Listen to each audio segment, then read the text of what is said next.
থাকায় ক্ষোভে ফেটে পড়লেন এলাকাবাসী। টায়ার জ্বালিয়ে দীর্ঘক্ষণ পথ অবরোধ। রায়গঞ্জ ব্লকের 12 নম্বর বড়ুয়া গ্রাম পঞ্চায়েত এলাকার বড়ুয়া গ্রামে দীর্ঘ সময় বিদ্যুৎ পরিষেবা বন্ধ থাকায় চরম দুর্ভোগের শিকার হন স্থানীয় বাসিন্দারা। অভিযোগ, গতকাল থেকে এলাকায় বিদ্যুৎ না থাকায় সাধারণ মানুষের পাশাপাশি অসুস্থ রোগী ও প্রবীণরাও ব্যাপক সমস্যার সম্মুখীন হন। স্থানীয়দের দাবি, গতকাল রাত থেকে আজ দুপুর পর্যন্ত একাধিকবার বিদ্যুৎ দপ্তরে বিষয়টি জানানো হলেও কোনো সমাধান মেলেনি। প্রচন্ড গরমের মধ্যে দীর্ঘ সময় বিদ্যুৎ বিচ্ছিন্ন থাকায় ক্ষোভ বাড়তে থাকে এলাকাবাসীদের মধ্যে। অবশেষে শুক্রবার বিকেল 4:30 নাগাদ শতাধিক বাসিন্দা রাস্তায় নেমে টায়ার জ্বালিয়ে পথ অবরোধ শুরু করেন। প্রায় 1.5 ঘন্টা ধরে চলা এই অবরোধের ফলে রাস্তার দুপাশে বিভিন্ন ধরনের যানবাহন আটকে পড়ে এবং যান চলাচল কার্যত স্তব্ধ হয়ে যায়। খবর পেয়ে ঘটনাস্থলে পৌঁছায় রায়গঞ্জ থানার পুলিশ এবং কেন্দ্রীয় বাহিনীর জওয়ানেরা। তারা বিক্ষোভকারীদের সঙ্গে কথা বলে সমস্যার দ্রুত সমাধানের আশ্বাস দেন। পরে বিদ্যুৎ পরিষেবা স্বাভাবিক করার প্রতিশ্রুতি পেয়ে সন্ধ্যা 6টা নাগাদ অবরোধ তুলে দেন এলাকাবাসীরা। স্থানীয় বাসিন্দাদের বক্তব্য, ভবিষ্যতে যাতে দীর্ঘ সময় বিদ্যুৎ বিচ্ছিন্নতার ঘটনা না ঘটে এবং অভিযোগ জানানোর পর দ্রুত ব্যবস্থা নেওয়া হয়, সেই দাবি তারা প্রশাসনের কাছে জানিয়েছেন। আমাদের বড়ুয়াতে কালকে রাত 9টার সময় ট্রান্সমিটার গন্ডগোল হয়, তো ট্রান্সমিটার খারাপ হয়ে যায়। আমাদের যে মোটামুটি 300 বাড়ি আছে, এখানে 300 বাড়ি কালকে রাত 9টার থেকে আমরা বিদ্যুৎ পাচ্ছি না।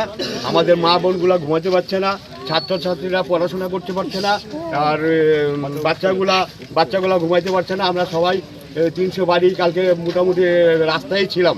তো 100 কমপ্লেন হওয়ার পরে ইলেকট্রিক বোর্ডে আমরা 100 কমপ্লেন করার পরে দেখা যাচ্ছে যে ইলেকট্রিক বোর্ড কোনো কর্ণপাত করছে না। ওই জন্য আমাদের গ্রামবাসী আজকে পথ অবরোধ করলো।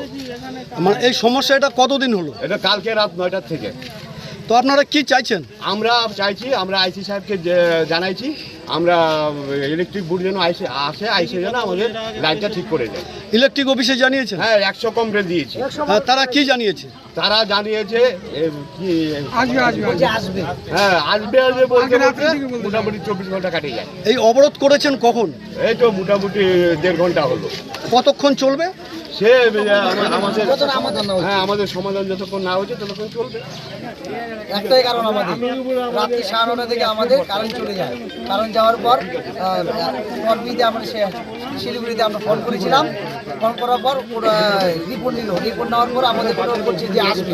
আস্তে আজকে বিকাল 5টা বাজে গেল, এখনো পর্যন্ত কেউ ওরা আসে না, শুধু বলছে আসবে। তো এই ধরনের ঘটনা কি প্রথম হলো না এর আগে হয়েছে? এর আগে অনেকবার হয়েছে আমাদের। কিন্তু এরকম হচ্ছে কেন? ট্রান্সমিটারের মধ্যে সমস্যা।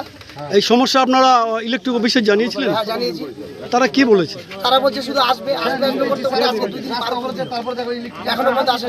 মা বোনরা বাচ্চারা সবাই এই গরমে ঘুমাতে পারছে না। রক্তের সমস্যা কি অবহেলা করছেন?